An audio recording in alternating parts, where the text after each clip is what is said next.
very, very bona fide and good questions about some issues regarding jail operations, public safety and some things of that nature. And in response to that, rather than turning this over and having presentations and questions initially by the public, I thought that I had asked the sheriff. So Sheriff Meyer is here today with us. Major Arnold, who is the jail administrator, is here with us today. And also Mr. Gonzalez, who is a deputy clerk, I think. I'm not sure, Randy, what capacity you serve in, with the at the Canton Municipal Court, but he's deeply involved in the county's CJIS system, which is utilized to manage the judges' beds that are available at the jail. So I thought that Randy would be very, very helpful to explain all of this. So I thought that we would commence this by asking them to answer some of the questions that you have posed to us. And one of the questions was Sheriff Meyer, and I guess the first question I would ask, and that was asking essentially, why didn't we get the jail up to capacity last year? I mean, we explained to them that we made appropriations to the sheriff. You were not sheriff, by the way. Sheriff Meyer was not sheriff last year. Sheriff Swanson was sheriff last year. Sheriff Swanson has since retired, and Sheriff Meyer, I think, has been on the job for approximately 30 days. So I think Sheriff Meyer is going to take a look at this along with Major Arnold, who was here last year, and answer some of those questions about recruitment and some other issues that we discussed somewhat. And also talk about what you intend to do this coming year. And then we'll answer a couple of other questions. One of the areas was you had indicated that an officer indicated to you that he had to wait a lengthy period of time at the jail. So they're going to explain the booking system and so forth to us, because I think that helps to explain that. I think this is very beneficial for all of the commissioners. So I'm going to actually treat this more like one of our informal work sessions rather than a formal meeting. We'll still give the public an opportunity to talk to me and through the board, and then ask some questions if some of your concerns are not answered. And then, of course, we'll have Randy explain a little bit about how he works in conjunction with the sheriff's office to manage these beds for all of the judges in the county. So that being said, Sheriff, the floor is yours. Thank you. Thank you, Board of Commissioners, for inviting us and giving us the opportunity to answer some of your questions. I apologize. We didn't know you were going to be here last week, and we didn't have anybody here to answer the questions. And I don't want to paraphrase because I know some of the things that were asked, but let me just start by Mr. Burnaby's comment, what was done last year. Last year was a time of transition. Obviously, I was not the sheriff. I can only speak on the surface to what may or may not have happened, but I can tell you that it was a time of transition in the sheriff's office. There were a number of people leaving and another number of people coming back in. When it was determined to bring people back, the first order of responsibility would have been to restore any displaced employees who were laid off previously. So the process began to bring back displaced employees. I'm going to spare you all the details of that. That is a kind of a time-consuming process that we follow union and labor agreement contracts when we do that. And what the end result of that was 19 net employees last year. So if you take the people that were either terminated or left service last year with the number of people that we hired, we ended up with 19 plus bodies for the sake of this conversation in the sheriff's office. So that was last year. Was that reinstatements or a combination? I think it was a combination. There were some new hires. I would say the majority of them were reinstatements for people who were displaced.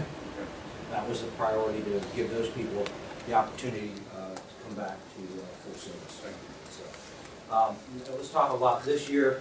This year we have held 4 employment entrance exams so far. We have another one scheduled for next week.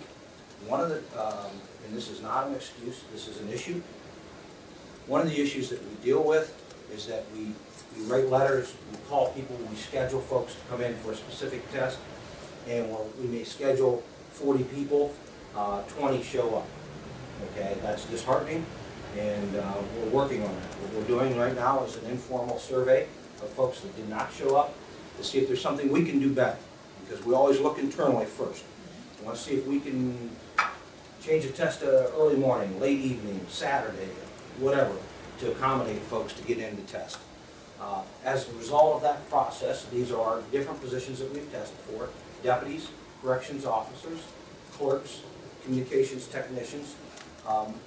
As a result of that process, We have about 51 people in the mix right now. We have hired 3, a couple more very close to being hired, but we have a pool of about 51 people that are moving through the process. Okay, and I can speak to the processes. Is detailed. It is, when I say a detailed process, it's intended to be detailed. Unfortunately, we don't have the ability to bring people in and see how they do. Okay, we have to, when we hire people, we have to have certain assurances that they're going to be able to come in and they're going to be able to cut it. It's a tough environment. Okay, and so we have these things built into the system so that we do employ good employees, and I think that we do that. Is it your preference to hire people that can handle both patrol and inside the jail, or is it your preference just to That's a great question. May I interrupt just for a second, if you could, just again for purposes of our record, and by the way, we're in a public meeting and the commissioners' meetings are all public and therefore everything is recorded, but could you just identify yourself with regard to... I'm sorry, my name's Brett Moore. I'm with Vassar Park Neighborhood Association, in charge of the SAFE program. It stands for Safety Acceptance from Everyone, and I tend to be a yakadactyl, so I'm sorry for interrupting. Oh, that's okay, thank you. Okay, your question was, is it my preference to hire generalists or specialists? Maybe I'm taking Yeah, the I'm question wondering, a little I further. understand that there can be some people that would be suited, that could be officers in a car and correctional people, and then just ones that would only fit the correctional slot and not be able to go out in a car. That's what I thought you were, that's an excellent question. One of the things that I've done in my 32 or 33 days that I've been here, one of the things that I have done is take a look at that previous policy of hiring folks for our office. And I've seen a significant need for corrections officers. Okay, and so I made some adjustments in the budget a few weeks ago, which was part of today's presentation, where we actually switched some things around and we are hiring more corrections officers, folks in the jail system, as opposed to deputies. Now, we're hiring both, okay, but the emphasis is on corrections officers. I think the number, trying to recall from memory, was 28 corrections officers that we need to hire so that we can get back up to speed in the jail. So, and then we are hiring deputies, we are hiring clerks and support staff. All that goes along with running the operation. But so your question is, do we hire people that we need as opposed to just hiring folks that can do anything? And we are hiring right now the folks that we need in the jail. And if I may clarify one thing for everyone, and we talked a little bit about this last week, but at noontime today, we had the general county budget presentation to all elected officials, which occurred today. The sheriff was present, but many of the judges and other office holders were present, in which we provided to them the proposed budget. We actually will not adopt that budget until next Wednesday. But in that budget, and again, we did emphasize a couple of points, and again, one of our primary concerns coming out of the criminal justice sales tax, of course, was to enhance public safety and to bring the criminal justice system back up to full speed. And most importantly, a very important part of that is the sheriff and the jail. To emphasize, this is the first year that we will have full funding from the sales tax. Last year, 2012, we only had 6 months of funding, and 6 months without any sales tax receipts. And in 2011, that was the year, of course, the sales tax passed. And at that time, we only had 0.25%. Now we have 0.5% going forward. So our budget process, our budget situation is getting healthier.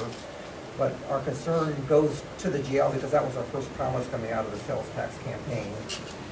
In 2010, and this is when the jail was at 500 beds capacity, the sheriff had an appropriation of $16.5 million. In 2011, and this is then when he had to lay off because the old sales tax was expiring and we didn't have any funding coming in, his appropriation went down to $13.8 million. And that's when he laid off and closed a bunch of beds in that jail. Last year then, knowing that we had 6 months worth of receipts, all the other offices in county government, including the courts and the prosecutor and so forth, they took 10% cuts. The commissioners, the treasurer, the auditor was here, they took 20% cuts. But by taking cuts among everybody else and having 6 months worth of sales tax, we were able to give the sheriff more money last year. And last year we appropriated, so we went from 13.8 in 2011 to 15.9, and that was what the sheriff asked. In fact, Sheriff Swanson was unable to spend all of that because that appropriation assumed that he was going to be able to hire back, 30 or 40 people. He was only able to hire, as you heard, a net 19. As a result of that, he returned almost $500,000 of this appropriation back to us unused. So this year, now going forward, we are appropriating him, this sheriff, $17.9 million. So his appropriation this year for 2013 is larger than it was in 2010. And he has asked this year for 45 additional persons. And this appropriation includes funding for those 45 people because it's already the end of March, or will be the end of March by everything is done, and his hiring is going to be staggered throughout the year. We're actually not funding 45 full people because they're not going to be here all year. But next year, when we fund them for the full year, this appropriation will go to approximately $19.1 million. So there is money in the pipe to fund it. The sheriff's job right now is to get this hiring done and do other reorganizational things he needs to do in order to take care of both the jail and I think he has to work with road patrol issues too, by the way, which don't necessarily affect Vassar Park and City of Canton people because the sheriff, his contractual obligation or his jurisdictional obligation is outside the city. Your area is what's covered by the City of Canton Police Department. So that's just a little bit more background to this conversation. Sheriff Bruce Norton, I'd like you to clarify a question for the position for me. I understand that in earlier conversations, and this is not from you, but from other sources, that your intention was to hire officers that could both patrol the road and to be correction officers in the jail. Is that your current position?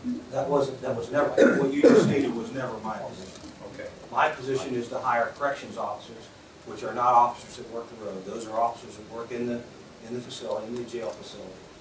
My position is to hire the majority of corrections officers so that we can get the jail up to a safe operating capacity. Now we will, as a result of that, we lose some people. We do have to hire clerks, support staff, some deputies as a result of just people moving around. But the majority of the hire will be corrections officers. I'm glad you cleared that up because I want to tell you that rumor was permeating through the city, and I can only speak for Canton. Sure. That it was your intention to hire so that you could cross-train. So I understand that the jail will have correction officers, the road patrol will have officers, and they will not have to do both duties. Am I correct on that? Some deputies work in the jail. We do have some deputies that work in the jail. We have requirements that we need to have some deputies in the jail for transport and other people go off for medical testing, medical treatment. So we do have to have some deputies assigned to the jail. But for the purposes of bringing the jail back up to the 500-bed capacity, 501 bed capacity, we certainly are focusing on corrections officers. That's our most desperate need right now to bring those folks back up to speed. It's kind of a balance. You have to have a balance as you're raising the water back up in the tank. You want to keep things afloat there, so we're keeping it balanced out. But I can tell you, I don't know where that rumor came from. I had not heard that, and thank you for sharing that. It has never been my position to hire deputies to work in the jail, just totally hire deputies. Deputies, I'm defining deputies as people who are certified to work the road, okay? It has always been my position 32 days ago when I took the job to hire corrections officers to bring the jail up to capacity. Now, along with that, I do have to hire some deputies. Along with that, I have to hire support staff. Right? Yes. I'm glad that you clarified that because we've got press from 3 papers here and a super blogger. I hope they print. That will put that word out because that was a concern of the citizens that we talked to relative to that, and I thank you for clearing that up. And then Bruce, I'll give you a chance to answer another question. I just question for the sheriff. Yeah, Bruce Burr, Vassar Park President. we recognize you, sir. Thank you, and I thank you guys for doing what you do, and the sheriff also in his new job.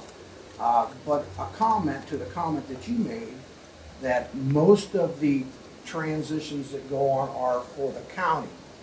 The Canton Police Department, Bruce Lawver and his guys, also transport to the sheriff's Absolutely. department. That's why the So jail I is don't so want important. everyone just to think that just because it's county and it's county money, that the city does not use those facilities there. I know a lot of times, guys that are in our organization have taken the Citizens Police Academy. So we kind of have an idea of what the Canton Police do from their side. We have 3 or 4 officers within our organization who are schooled in that. And again, we appreciate you guys' time and let you do. I think that's a really good point. We are a county jail, and we offer our services to 26 law enforcement agencies, I think, across the county that use our facility to book in inmates. And so you're right, there are a number of Alliance, Massillon, Canton, a number of agencies that are there routinely, each and every day, bringing inmates in and taking them out to court. And we work very closely with them to make sure that's done both safely and efficiently. And just to clarify, that the county jail, and in particular the booking aspect of the county jail and the CJIS management of the county jail is probably one of the highest forms of regionalism of cooperative government that we have in Stark County. Again, they're doing this for all the political subdivisions in Stark County, and the work that Randy does on the CJIS end that he can explain is being done in conjunction with all of the judges in Stark County. I think that Randy or the sheriff or the major will tell you it is really the like the pride of all county governments, the way we do things. We do things very uniquely and in a very cooperative manner. And I didn't mean to suggest, I think I was saying that the road patrol part of what they do doesn't impact the city of Canton, because that's the policing side of what they do. But the jail side of that, very, very drastically affects the city of Canton. The other part of that is, and it's a good point to be made, is that my jail administrator, myself, and my staff work very closely each and every day with the chiefs of these organizations to address any issues that we have, to keep that cooperation going and to make the system run as efficiently as we possibly can. Major, if you could, and again, this is something I was talking about, and I'm sure Sheriff, you could address this too, but I think it's really helpful to explain to everybody what happens when a police officer, whether they're from Canton or Massillon or Alliance, bring in a fresh arrest. Tell us what that process is. And this kind of grows out of Bruce's question or statement last week that he was told by a Canton police officer that he saw somebody out there had to sit for a couple of hours. The guy ended up being released anyways, but that is the general gist of that story. But tell us what happens to your knowledge and how the booking agency is set up and how people are released or held and whatever. Okay, Brian Arnold, I'm the jail administrator. I just assumed these duties December 1st, so we've been new to it also. You've been there forever. Well, I've been the assistant jail administrator since '95, so I think. When somebody comes to jail, we have a big, huge garage. We have to go in the garage, 6 cars fitted there, okay, only 6. So it's first come, first served. You park your vehicle, you escort your inmate into what we call pre-booking. Pre-booking is an area about this size. There's several cells there, there's an toxilizer room, an interview room, there's a work desk there. That work desk has a couple computer stations. That's what the arresting officer can do his complaints, his prisoner information sheet, any interviewing he needs to do. He has to assess the prisoner for suicide risk, any medical problems. Once he's done, it usually takes 10-15 minutes. They then bring him over to the transfer cell, i.e. there's a transfer cell. Once they bring to the transfer cell, we meet them right at the door. We look at the paperwork to make sure that we have the legal commitment papers. We then also have the nurse talk to the inmate, make sure there's no medical problems, i.e. they just like in a car crash, head wound, stab wounds, gun wound, whatever. We find out if there's any medical issues. If there is no medical issues that prevents them being accepted, we accept them, the officer can leave. That process then takes about 15 minutes. So when we average this out, and we're doing 8,000 to 12,000 bookings per year, and we keep a stat on every single processing, the average length of time is 10 to 12 minutes from the officer walking into pre-booking or walking out the door. Ryan, point out that that addition that we did on the jail, Yes. with a new booking area, was Right. a dramatic increase that was in booking times. Right. Because we had, The old- our goal was to get Yes. the patrolman back on the streets. The old That's what booking it was area about. had 3 cells that didn't even fit in this area. That's how small they were, okay? We would get so many people in a day, we had to say, hold it, I can't put 25 people into to cells that only hold 14. We were violating standards. So that's what was backing people up years ago.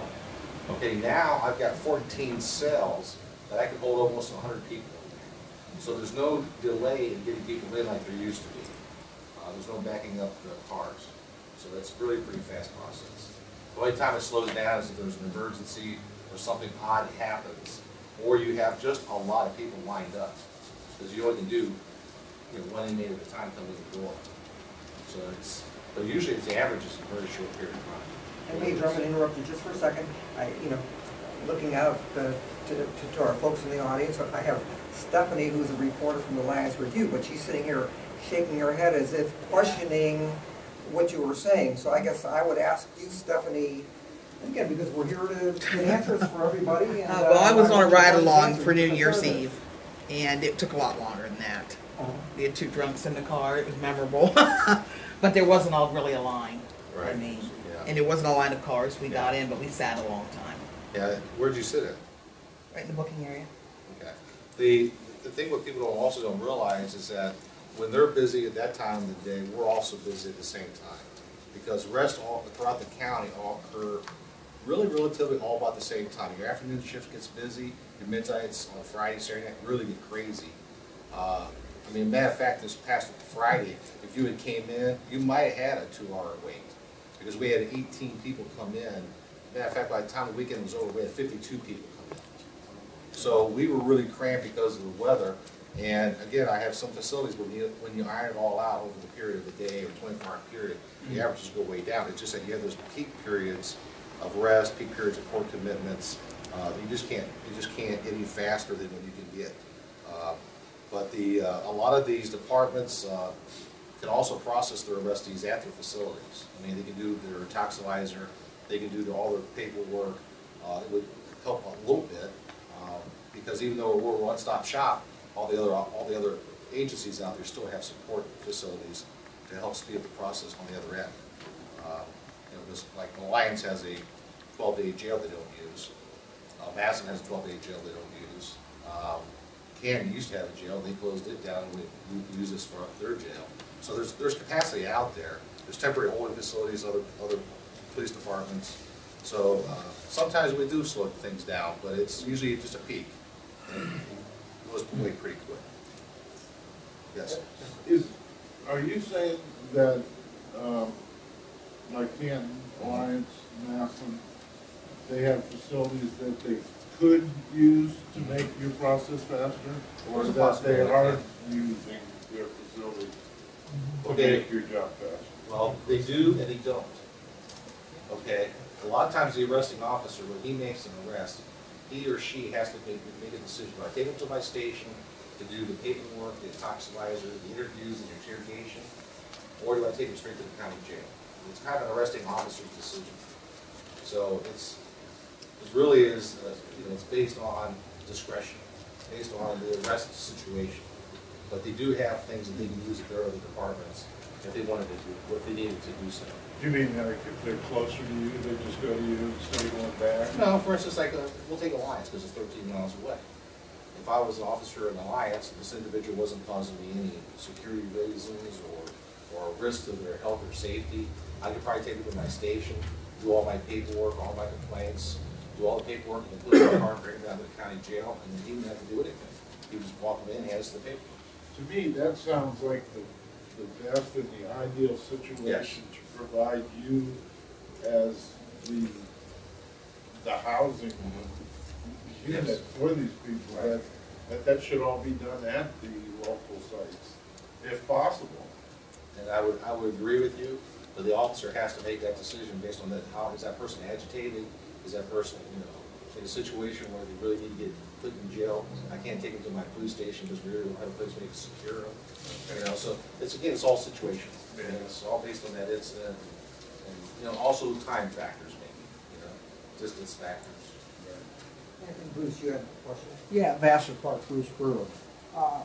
When I went along with my ride-along, speaking of Alliance, he picked up a prisoner, we took him to Stark County Jail and waited for a transfer from Stark County Jail to Alliance. And that officer waited in that car 49 minutes for that transfer to happen. Is there any way that they could take him to the jail and have them, the jail, have him wait at the jail for that transfer so the officer isn't tied up? I can't comment on to what just occurred there, okay, because I don't know what you mean by a transfer. He was going to Alliance under a warrant. So who was the arresting officer? The Canton police transported him to Stark County Uh-huh, and waited at Stark County right, for 49 minutes for that transfer, right, which takes him out of, yes. you know, his job here. He's like, look at the computer, it's blowing up, Mhm. and I'm stuck here. Right. So if he's going to transport them to the sheriff's department, Mhm. I would think there'd be some way that he could be dropped there so the officer could get back to his Mhm. job and Alliance come. Well, through. there's a couple ways of answering that. One, the officer could have drove him to Alliance and gave him to Alliance officer. Two, the officer could have went halfway, split the distance. Three, he could book him in, and then when we get him into our custody, what ends up happening is then we book him, he gets in line with a number, he's number, let's say 25. All right, I got 24 in front of him to book. Alliance comes down and says, we want to pick up this prisoner. He's in our custody now. You can't get him until 3 hours from now. So is he turn around and go right back? And some of them might even wait. So there's, That might be an issue of individual departmental policy. What their policy, we run into that on occasion where somebody, for example, an adjoining county might pick up somebody on a warrant, and they're going to transfer them to the arresting agency, and then usually the arresting agency will process that and then bring them to the county jail and book them. So it really goes back to the individual departmental policy on how they handle that. Now, in this case, you had two different municipalities. You had Canton and you had Alliance. And so Canton's policy was to go to the jail and wait, and Alliance's policy was then to meet them at the jail. And so we don't know what was going on the other end. We're kind of in the middle of that process. I think what the major said is they could have booked them in and just, you know, if everybody's busy, because everybody does get busy, I think the major articulated earlier, there are these peak times that all of our safety forces get very, very busy. And it becomes a safety issue to bring, you know, a couple people to our facility and leave the city of Alliance or the city of Canton when they really may be most needed here, okay? And so they have to make some decisions, policy-wise, on what they're going to do. In this case, you know, the decision was made to go ahead and meet there, but maybe a better, not knowing, but maybe a better decision would have been to go ahead and book them in, and then, you know, let's sort that out later. Anything At least we got them off the road, we got the warrant served, and then we can figure that piece out later. So it really comes down to departmental policy. Yes, sir. Yes, my name's Pete DeGiacomo. I work with your organization. Right now, how many deputies, correction deputies, officers, I'm sorry, are you short?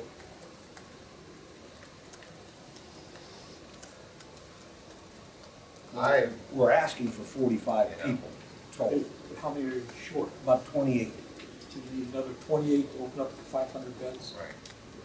safely. And have you tried any of the Veterans Administration's We have. service people coming back? Yes, sir. I personally contacted the Stark County Veterans Administration and sent a letter out to a number of veterans groups, and we are starting to get some response from veterans. It's my priority to try to get the veterans into our office and apply for these positions. So yes, we have done that. And as I said, we have a pool of about 51, 52 applicants right now that are in the process, but we want to increase that pool because the realistic part of that is, you know, we only hire about 10 or 15% of the people that we actually bring in and give a test. So of 300 people, we're going to hire 30 or 35 people by the time the process is completed. So it is a tenuous process. I guess two things that disturbs me, and it doesn't fall back on you personally, that when the sales tax wanted to be passed, the main issue was not funding all the other agencies, it was to reduce crime, to get the criminals off the street. It passed, and I know there's your administration is switching, and it's taken, seems like to be an awful long process to get the correctional officers that you need to open up the entire jail. And the other part of this, what I was going to say is, late last fall, they did a big raid over in the Newton zone.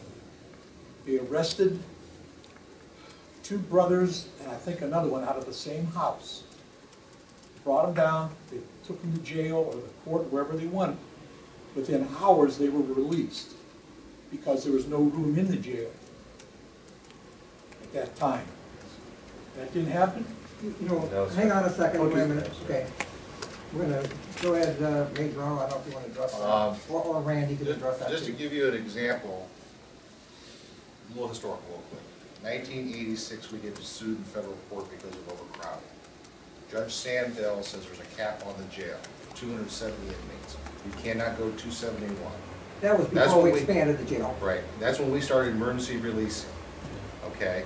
The federal court order was lifted 10 years later. We have not emergency released one single inmate since that date.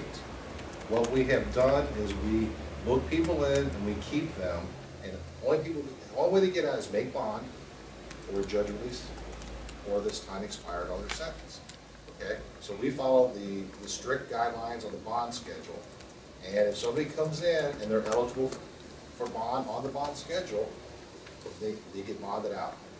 We got bondsmen there 24 hours a day, 7 days a week, getting these people out. So it's not uncommon for your drug traffickers, any crime to come in and they've got somebody to pay their bond. And they're going to be out in hours.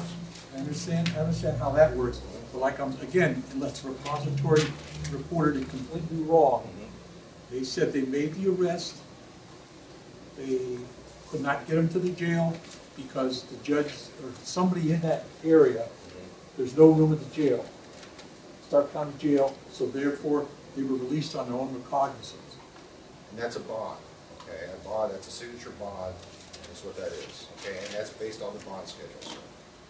Okay? Okay, because then, let's say within 7, 8 weeks ago, they were arrested again, same address, Right, same thing. yes. But I don't know what happened to them at that, whether they're out there with you folks now or not. Right. Well, a lot of the people that we've been doing drug raids also have been charged and indicted federally. And they're taken out like the rated R gang. So we've been doing it that way because the penalties are a little bit stricter, a little bit tougher than the higher vice code. So that's what the officers are doing now.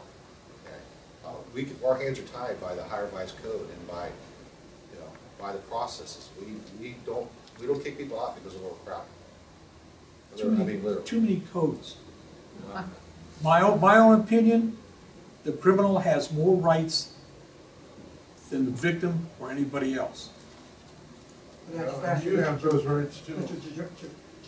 Giacomo. If you have, by the way, a specific name of a case or a specific defendant from a newspaper article, if you can get that to me, I can get that to them, because the best way for us to check how long it took or what happened to somebody is to actually go back and check the records and identify it and provide that answer, as opposed to not knowing for sure who we're talking about and in what circumstance. My last question would be, and I know you can't really give a positive answer, you need 28 more corrections officers. Would you have any idea, would you talk looking at 3 months, 6 months? It's hard to put a number on that because we have projected out in our budget when we're going to hire these people. We want to hire them as quickly as we can because we do want to get up to our capacity. We have to do that safely. We have employees in there, we have inmates in there that we're responsible for everybody's safety. So I can tell you that we're going to do that as quickly and as efficiently as we can. To give you a date, it wouldn't be prudent for me to give you a date, but I can tell you that all my staff is very aware this is high priority to get these folks through the door. I think this is a good opportunity too, maybe to talk about fresh arrest. If I could explain, when an officer on the street makes an arrest, we do not turn away any fresh arrests. If Canton, Maslin, Alliance, whoever comes with 3, 4, 6 fresh arrest suspects, we will incarcerate them. Okay, regardless of what our capacity is, we'll find a way or we'll make a way to get them in there safely because they are a fresh arrest. Now, as Major Arnold said, you know, everybody is accused. Nobody is convicted until they're convicted. And so they are entitled to follow the bond schedule that is set and reviewed by the courts every 2 years, and we follow the bond schedule. We're pretty fortunate to have the bond schedule in place that we do. In this county, we have a number of jurisdictions. We have one bond schedule. Years ago, and Major Arnold could tell you that our deputies were, our corrections officers, if they had somebody from Maslin, they'd have to see what the bond is from Maslin, which was different than Canton or Alliance or wherever else. So now we have one unified bond schedule. Other counties are envious of us for having our courts really work on that and get that off the ground. It's worked out very well for us in the efficiency of our process. So fresh arrest, we do not turn away fresh arrests. Okay, we Sheriff? And I see Stephanie Bauer shaking her head again, so go ahead, Stephanie. I'm not even going to comment on that. Sheriff, can you clarify what a fresh arrest is? Yes, a fresh arrest, the officer working the street, stops a violator, gets a call to a domestic violence, whatever the case may be, and makes an arrest and brings them to our facility. They're not picked up on a warrant. They're not indicted for some other reason by the courts. That is what I define as a fresh arrest. Officers work in their zone, gets a call of fight in progress, they arrest 3 people. They bring them out and they book them in our facility. We do not turn away fresh arrests. I don't know what the policy was in the past, but I can tell you, you have my assurance, we will not turn away a fresh arrest. And if I could, good. One other question. You had mentioned in your booking area, you could actually hold up to 100 detainees in there. I'd have to defer that question to Major Arnold. Okay, our booking area is just like this here. It's a huge area, it's got cells all the way around. Each cell has a little bit different capacity and also for different purposes. We could probably put 100 people in there. Now, the thing is that I've only got 2 to 3 booking officers for that 100 people. Okay, so, you know, one of the things that people don't realize, there's multiple ways to control jail population. All right, the judges do it using their discretion, who they're putting in jail, who they're releasing. And then we have a bond schedule. And the officers have discretion whether or not to make an arrest or issue a summons. Okay, because sometimes they'll issue a summons in lieu of taking the person physically and bringing him to jail and arresting him. Now, a lot of those, let's say for instance, like it's petty theft. All right, you could book him into jail, but we're going to release him within the time it takes to book him in and book him out. We're not going to do anything different. The summons does the same thing on the street. That lessens the clog up of that holding area. So if you had everybody making an arrest for, you know, for no driver's license or theft, we would not have anybody. We would have 3 or 4 hour waits maybe to get into jail, and be people we're just kicking in and kicking out. So it's efficient for summonses. It's efficient for other things. There's officer discretion. We encourage it. Because again, if everybody made an arrest for every single thing and brought them to jail, the jail would need to be 1,000 beds. But I mean, you do have, worst case scenario, you could house 100 in there. Well, let's be close to it. I mean, we bring in 25. We've had as high as 52 people in one day. But that's not including the 500 once Right. you get your corrections personnel up. Yeah, the jail is just like, it'd be like your house. You got a garage, right? The garage is receiving. Then you have a house, you got so many bedrooms, right? Our house holds 501 prisoners, okay? Then I have receiving area, which has capacity to temporarily hold people for processing. But again, for everybody that comes in, somebody has to almost go out, and it's just realistically. I mean, for every booking we do, we get somebody going out. So we get 10,000 bookings, we have 10,000 releases. You know, if I book in 20 people today, tomorrow I'll probably have 25 releases the very next day. Because the courts will release them, they'll have time expired, other agencies will be picking them up, taking them to their places. So it's a dynamic thing, it's operating 24/7. You know, the receiving is big enough so we can accommodate raids, or we can accommodate mass arrest situations, or we can accommodate a Friday when I have the judges throughout the county putting a lot of people in for weekenders. But the holding area is not meant for holding somebody there for 2-3 weeks, right? No, you can't. I can't hold nobody in that holding area technically more than 8 hours. Because if you come to jail within minimum standards, it says that within 8 hours I must provide you a bed, linens, and personal hygiene items. And there's no beds in receiving. They're just benches. I can't house anybody down. They're just down there for processing. All right, thank you. Randy Gonzalez, if you could, I asked you to come over. Randy, why don't you tell me a little bit about what you do? This is Mr. Segis. Segis is, by the way, our very sophisticated criminal justice information system, and it coordinates and manages, many aspects of the criminal justice system. And Randy is very instrumental in this, but I think it helps to understand how everything works together. Thank you. It's kind of ironic because this kind of goes full circle. It started with Commissioner Burnaby and myself, and Bob Horowitz hired the Institute for Law and Justice that wrote an actual study that looked at the entire criminal justice system in Stark County, and that was really where the idea of CJIS came from. And at that time, I think Commissioner Creighton was in charge of the data board when we took it out to bid. So here we are, I think it's close to 10 years later. CJIS stands for Criminal Justice Information System. It oversees the entire criminal justice system in Stark County, including all 4 courts, all the prosecutors' offices, probation departments, pretrial release, anything that really touches the criminal justice system. And CJIS is built to not only monitor the jail beds, but to make sure that if somebody's getting held up in that jail, that we're seeing why they got held up and how we fix that. A good example, yesterday we had a long meeting with Sheriff Meyer. We spent a long time looking at CJIS, seeing how it worked, and one of the stories that came to mind was, I remember years ago, they brought a prisoner back from a state penitentiary for a witness. And they sat in that jail, and we started looking at the jail. That person was actually sitting in that jail for a year, just kind of lost. He had testified, nobody sent paperwork to send him back. He's just sitting there for a year. Those types of stories used to happen. And what we do now is, I passed out that paper that you all see there in front of you. We take a look at that. That's really the beginning of the front page of CJIS. Every morning, every day of the year, I get up and the first thing I do is look at this. When the jail starts to get overcrowded, usually the first phone call used to come from Chief McDonald, and I saw Brian didn't take long with that. I got that call this week with him. They were at 450. And what CJIS does is it monitors, if you look under those codes, we did an analysis that the use of that jail.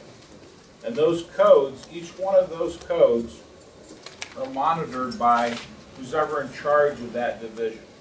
So if you looked at the first one, the in lieu of bond felonies, you can see Does right... anybody have copies of this on here? No, I didn't. I'm sorry. We'll make copies. We'll get copies. The first thing, when you see the column in red, if they're full, that's where we start. We can see those are the categories that are over. Take a moment and tell us some other story, by the way. I just have copies of this being made, just so that everybody can be looking at this while you're looking at this. Another story about all right. One of the other things, when we did, for example, the study from the Institute of Law and Justice, we saw that one of the things that were holding up prisoners in the jail was from the time that a judge would find them guilty to the time the entry was followed to get that person shipped out of our jail and into a state prison was running sometimes as late as 30 and 40 days. And if you see in here, there's a category which means they're waiting for entry to be filed. And what happened was we looked at that and said, there's got to be a better way of doing this. We shouldn't have them sitting there for 30 days after a judge found them guilty. So CJIS looks at that every day in that category, sees how many's sitting there.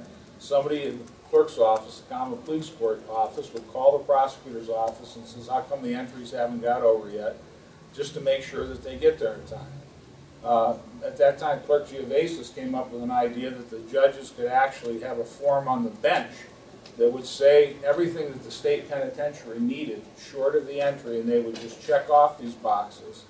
And now that form's filed, and they can go to the penitentiary immediately. Brian makes runs, how often, Brian, to the jail? Well, usually it's every week to Lorraine, but we also go to the other 20-plus prisons to pick them up for our hearings, so it's usually a couple times a week or 3. So by being able to track every one of those entities, we've cut that time down. So if you look at, just for example, there's maybe 500 people a year that are shipped to a penitentiary, and it was taking 30 days, and we cut that down to 2 days, 28 days times 500 people times $81 a day to keep somebody in our jail is a heck of a big savings. So one aspect of this discussion, it's not only important to talk about the capacity of the jail at any time, it's how effectively and efficiently you're using that capacity. Because if you have 400 beds and you have somebody sitting there for 30 days that shouldn't be sitting there for 30 days, and you can move them out, that means you can move somebody that should be in jail into jail because you move the other person out. So exactly. This is a lot of what he does with this case.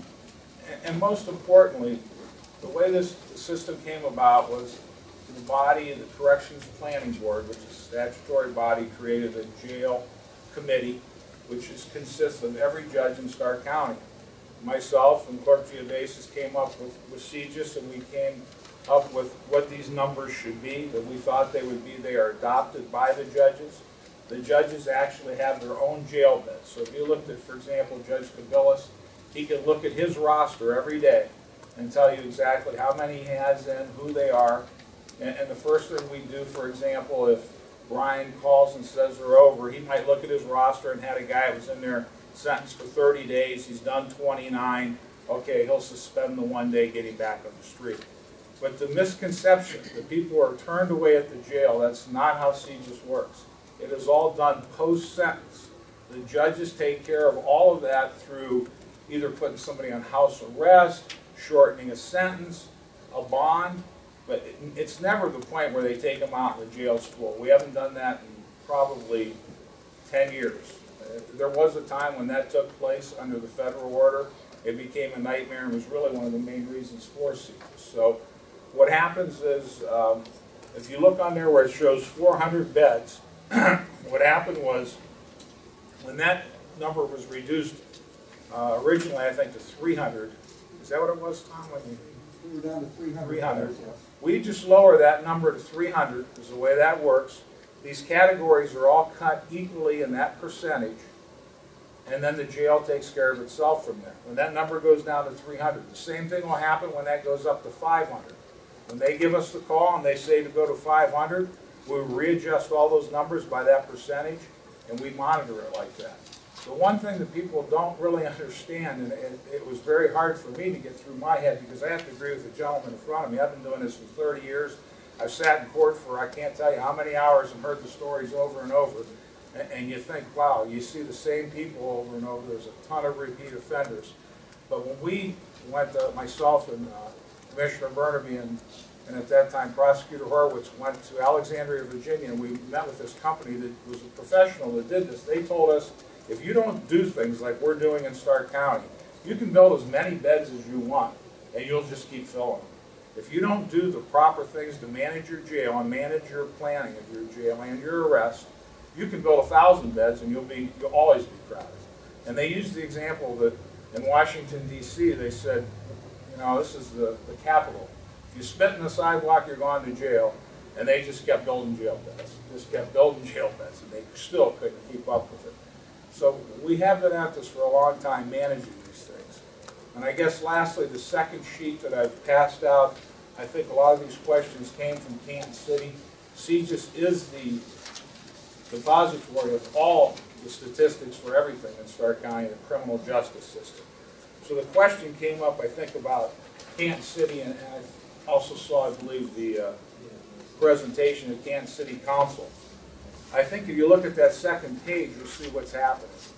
What we did is we went back and looked at Kansas City police officer arrests over the last 10 years. You look at the average number of officers on the street, and you see that that will absolutely coincide with what's happening. If you look back, for example, to 2004, there was 171 officers. There was 2,684 arrests. Last year, there was 144 officers, and there was 1,589 arrests. So to say that that's because people are getting turned away to the jail is absolutely not true. The arrests just weren't being made. To say that, you know, the issue is the crime's not there, that's certainly up to the people in Canton to decide how many officers in that. But it wasn't because of the jail. I can attest to that. Again, I do this on a daily basis, every day of the year. Do you have any questions? Yes, sir. I'm going to hold my comments until everyone gets finished, but one question, and incidentally, that officer, just for your information, because I did follow up your concern, did not want to come forward. So, as I say, he told it to me, and that's where it ended. So, I did everything I could to try to. Well, you know, again, the reason I asked that, again, the same reason I said, if we have a specific name, you can actually then go back and check the logs and so forth and find out whether that person was a fresh arrest and how long he stayed there and under what category he got released, and we can really actually know facts as opposed to otherwise we just don't know. That wasn't my major purpose in coming to this meeting last week, but that was just an incident. If I could It's address simple that. and a pickle, but I do have a question for Quit you. saying that. If I could address that. I wanted to say it because last time you stumbled around on it a little bit, so I just wanted to make sure I made it so that you wouldn't stumble on that paraphrase. So Before you go on, can I answer or at least address that question that you're talking about? One of the things we do as CJS is we meet frequently with the Police Chiefs Association, which is the police chiefs from every police department around. Chief McDonald, former Chief McDonald, Sheriff-elect McDonald, used to go with me often. And one of the reasons is to address issues like that. I don't think anybody at the Sheriff's Office would argue that that incident probably happened, and I think Major Arnold just expressed how it could happen, and it has at times. But I can tell you that the Sheriff's Office had always tried to address those and to fix issues. And one of the things that CJS does, it provides the software, the booking software, to every police department in Stark County. They have the same paperwork whether you're in East Sparta or whether you're a highway patrolman. It's the same paperwork. There's 2 spaces provided. Is it 2, Brian, you have booking stations for us? Yeah, there's 2 booking stations. Where they can literally, if they don't do it at their own station, you can come to the Sheriff's Office and everything's there for them to type in their complaints, and it spits out the 4 pieces of paper necessary to get somebody in the sheriff. now my question. Who sets the number, which according to the report that you have now is now at 400? Who specifically sets that number, i.e. we're authorized 501 in terms of the bedding strength? You said. Okay. I just... Well, it's set 2 ways. We set it because based on our staffing and the availability of beds, but also our jail is inspected by the state prison system, and the prison system tells us what our rated capacity is based on physical beds for rated staff. Well, I'm the one that informs CJS if we have a reduction or increased capacity. Good. Welcome. Yeah, I agree that we need to get the amount of beds up if that's possible, especially since the tax was for that. But I've learned a lot of things here at this meeting today, and it's really incredible to me that being a government entity, that this works so well together with all the smaller groups and stuff. Is like, is Alliance built for how many people they bring to Stark County Jail? Is Maslin billed for their, does it work that way? Okay. And actually, we have another expert on the subject, by the way, who we haven't caught on yet. We have Deb Dawson, who is one of our assistant prosecutors, who is very familiar with that kind of an issue. It's really I don't know incredible. who would like to answer that. And I'm proud of the sheriffs for the job that they do too. There are Very agreements proud between of the them. county and the city of Alliance, the city of Massey, pertaining to those fees, as the sheriff and Alliance. They don't get billed for their booking, Yes. they get billed for their jail. Right. The booking is no charge to them. If you get arrested for drunk driving, in the state code, there's no fees whatsoever. if you get arrested for drunk driving in city code, it's the City of Alliance code, City of Massillon code, and that's the only charge you have, then we would bill the city because we're putting it in jail on a city charge. There's two different kinds of charges. But that's a very rare case.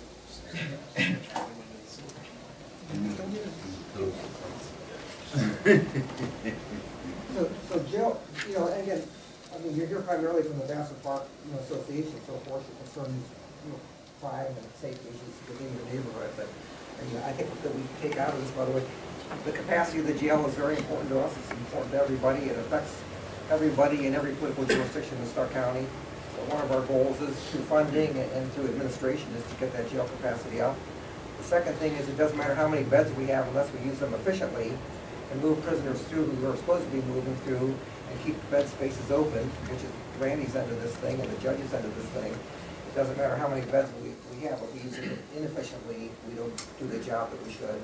I guess the third thing is when Randy brings in these kinds of statistics, it also tells you when there are issues, you know, with crime in a particular area or particular jurisdiction, by the way, here's a large part of the answer and a large part of the issue associated with it when you see, you know, numbers associated like that. And I know we're here mostly from Vassar Park, but as Mr. Nordman had said before, we walk a lot. We talk to a lot of neighbors outside of Vassar Park, whether it be Gibbs, whatever, because of what we do.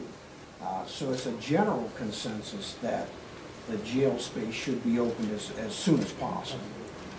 And I thank you for bringing us here to see that we can do that. I think it's like a rumor that kind of got going and everybody fell into and really thought it was a very, very terrible situation when it really, from what I'm seeing and from what I'm hearing, it really wasn't as bad as what the word is out in the city. You know, everybody's going, you know, you take one down there, he's practically walking out behind you, you know. Why not start letting the officers charge the people to take them back to where they arrested them from so we could raise some funds, you know. And really it's, I'm pretty surprised at the things I've learned today. Randy? If I could make one comment, be perfectly clear about that. We're talking about fresh arrests, and sheriff, every person that gets arrested for at least the last 10 years, the promise from the sheriff's office has always been to make this work, and nothing would make it fall apart quicker if they would renege on the promise. They will hold every prisoner until they get in front of a judge, unless they properly execute a bond from a bond schedule. So if you get picked up for disorderly conduct, because you were drinking too much and you got picked up on the sidewalk, you're going to stay in jail, even if it's on a Friday night, until Monday morning, so you see that judge. If you get picked up on a bench warrant for not paying your fines, you're going to stay in jail till you see a judge. That was the promise that was made, and the judges said, we will then make the decision, and they deal with getting them out, because they have to watch the beds. So if there's any fallacy about people coming in the front door and out the back, that really doesn't happen unless they execute a proper bond. And skeptical Stephanie, which part of that don't you believe? I'm just sitting here covering my meeting. Well, no, I really. And you report things, by the way, so if you have a question as to what Randy's saying, for example. Well, I know that obviously during the jail dispute that wasn't what has happened. We had regular turnaways. I'm going to say that again, I'm sorry. We had regular turnaways in Alliance during the jail dispute. Earl Hunt was one. You can look it up. Okay, well, That's just one. obviously we will. Randy will look that up. Yeah. Earl Hunt Yeah. did what, and give us something a little bit about I that. think he was a let me look it up. It was a burglary case. Was it this year, or? No, it wouldn't have been this year. Let me see here. There's two cases. He was turned away in the first. Has Nancy ever been turned away from the jail? I'm sure they'd make room. Yeah, March 4th, 2009 was when we ran the first story. Or the second story. That was when he was arrested again and had to go back to jail. Earl Hunt, okay. Earl Hunt. The initial story ran September 5th. It was right after 2009, right? 2008. 2008. Yeah, it was right after the lawsuit. He was basically showed up to do his 3 days in jail that had been imposed before for driving under suspension, and they basically sent him back with a note on top of it that said filed return commitment from Stark County Jail with form attached regarding no housing contract Are with you Stark listening to County this, Jail. Randy? Thank you, sorry. And you needed to listen to this. Yeah. I'm sorry. And this was on the online case docket. It said filed return commitment from Stark County Jail with form attached regarding no housing contract with Stark County Jail to house the prisoners. 2008. Yeah, Aren't there's we been, in- there's, Aren't we in 2013? we are, but we still routinely have it. Yeah, Well, there is an issue. I mean, there's always. yeah, sometimes, and realistically, I think the more the issue is the bond schedule's never been updated. Every The 2 bar- years. Nonviolent, Never been nonviolent, updated. years back, obviously, when you reduced it, there was nonviolent offenses that they released them on. Wait a minute. We would hear that. Let's go. Okay, wait a minute. She says that the bond state form has never been updated. Randy? Yeah, if Since the initial thing in regard to nonviolent offenders. the bond schedule is signed by all the judges, I believe Judge Lavery signed it too. I apologize, I was gonna bring a copy of that with me, but there are some, but she's probably talking about, there are places where people are released on their own recognizance. If you've never been arrested before, you have a home in the area, and it's like one block of crack or a minor amount. They are released in their own recognizance, but they still have to execute a bond. They're booked, and then a bond has to be executed. By the way, and I'm not sure why we got this. This is from Judge Elam. And he sent us an email on March 10th of this year. And he's talking about no emergency releases from the jail in over 10 years. He's a municipal court judge.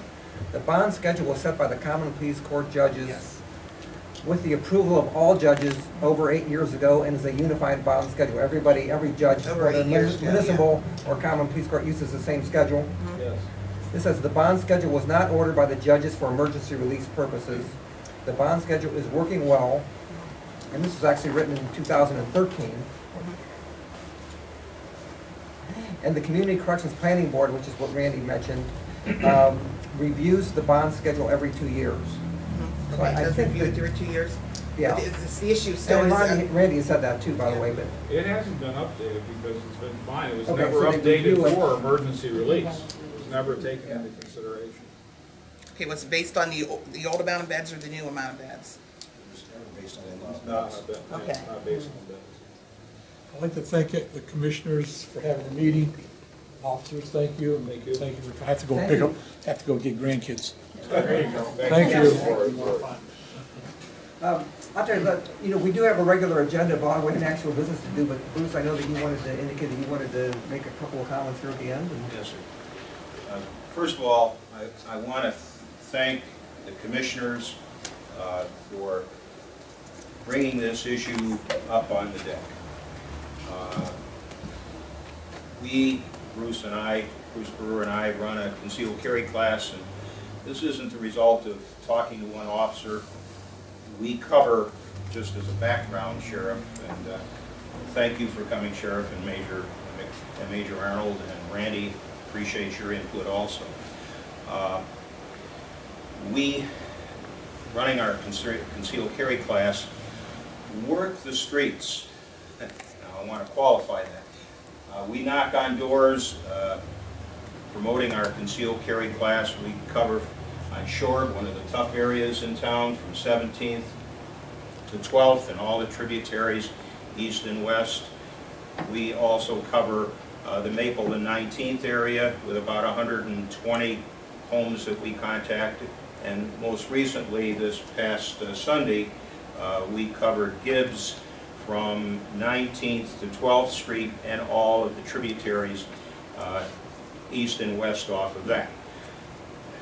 We also contact 90% of the businesses that deal in cash on Cleveland Avenue, starting at 12th Avenue up to 44th Street. We're going to start this weekend, start to cover all of the businesses on Market that deal in cash.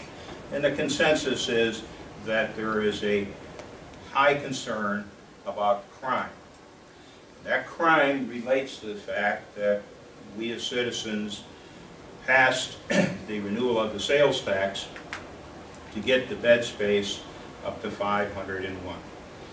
It's of great concern, and I'm speaking for the citizens that I contact, which is beyond Vassar Park, and it's in 3 of the tough high crime areas in the city, that they're concerned about crime on the street. And we know crime on the street has got to be a big issue. A little plug for the repository here. By the way, I'm going to try to keep you a little bit, I want you to stay a little bit focused here. Okay, I am. Want you I am. to do. Okay. I am. That the crime. Okay, that's it. I withdraw my earlier comment, but thank you again. That crime is a big significance because in Stark County, they issued and renewed 1,582 concealed carry permits last year, which is a 50% or 52% increase over the prior year. And Sandy Hook has no play in this because it occurred in December 14 and there isn't enough time to process any applications and get them back in time.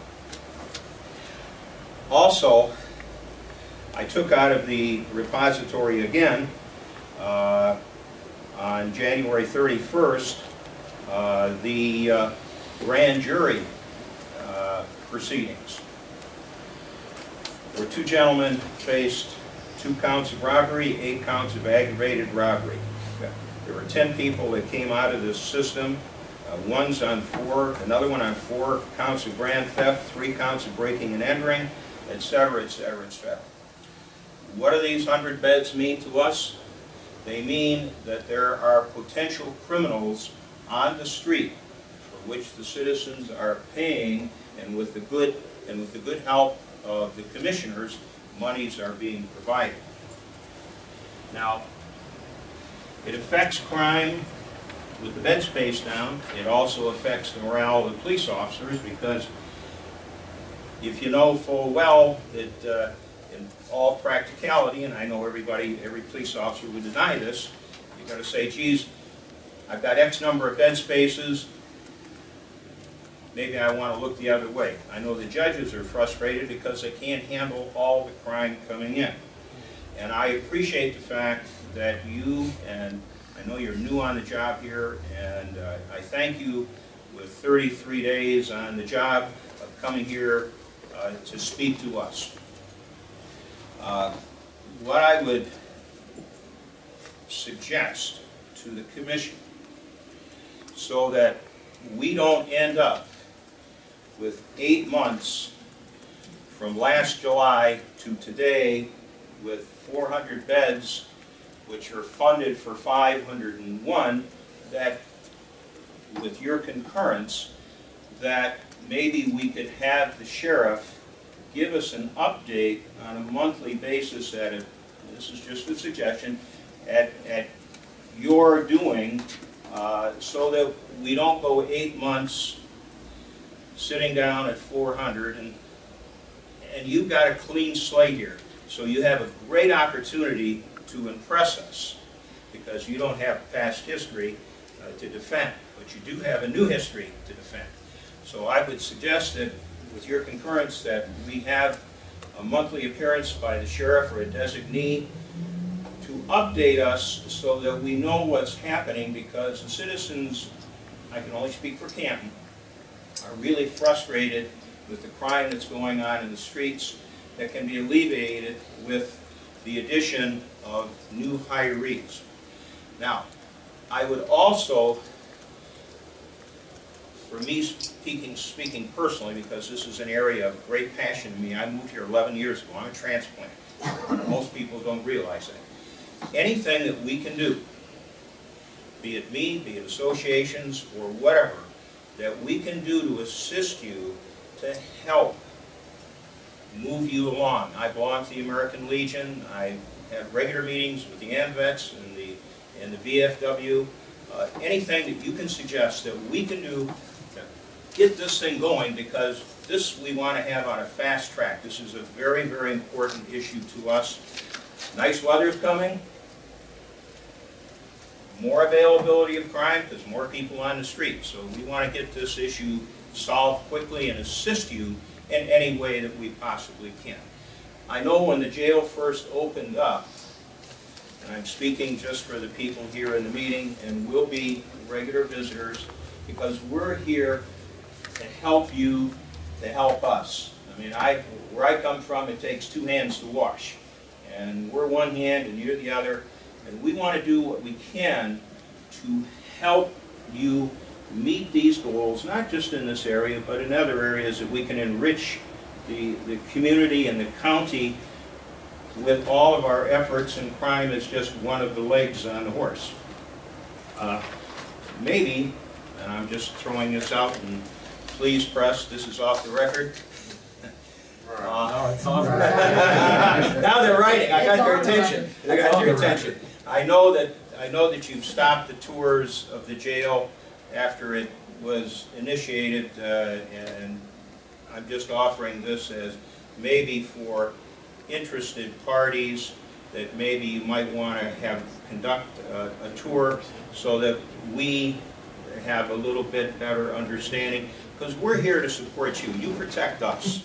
That's your job. Our job is to help you to protect us. So, if we have a little better understanding, with just a here's what it is, it would help us be messengers, because messengers are obviously what you need, because at the beginning of the meeting I said the rumor is, and the rumor has messengers too, and the rumors are 10 times worse than the actual facts. So I would throw that out as a suggestion. Mull it around. I'll give you my card. You can speak to me independently on this if you wish, or through the commission. But that's my. Have we stopped tours of the jail, or can people still? Well, we stopped it when we had all the staff reductions. We're being very judicious in opening it back up. We're being very selective, because, again, it takes staff away from doing security duties, and we don't have. We do conduct tours, but they're not as frequent as what they were. They're scheduled in advance. It's not a routine tour. When we have the staffing available, we'll schedule tours for certain groups or who request it. So it's something we can do. It wouldn't be a great number of people, because what you see here, plus some other people, they just couldn't make it because of work commitments, and that's another problem, that a lot of people want to come to the meeting, but at 1:30 in the afternoon, with most people being on that's a different issue, having to work, that they can't break free to get here. I'm an independent contractor, so I'm off the clock. Bruce is too.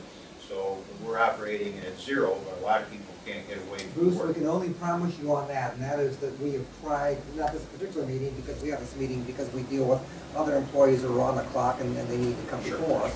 But we've attempted, as you're aware from reading the paper, to have community meetings. Those community meetings were out in the neighborhoods, in different jurisdictions, but always evening hours and not daytime hours, by the way. Right. And, everybody knows what the turnout was. People, I mean, we all wish, by the way, because this is our lives, we wish that people were actually more interested in what we do rather than less interested in what we do. But our experience is that the public is by and large apathetic as to what we're doing and what's going on and so forth. Right. But as you can see, we believe in transparency, we believe in openness, we want to provide answers to people, and we're happy to do so. Just give us advance warnings, by the way, when you have questions. An easier way of doing it is to give me a call or one of the other commissioners a call and say, hey, I've got this concern, and see if we can get an answer for you. Right. That type of a thing. I understand. Because I don't want to drag these guys in, because I want them to be actually out there, arresting people as opposed to in here, smiling at me. I appreciate that. I haven't been at a commission meeting, and I apologize for being the bull in the china shop But I last hope week. that you like how we do it, how we try to respond to things. I compliment the commission and also the sheriff, but specifically in this instance for your openness and your willingness to have a give and take, because that is, to me, is very impressive. That means that you three people plus your supporting staff have an interest in upgrading this county, and I'm impressed. I really am impressed.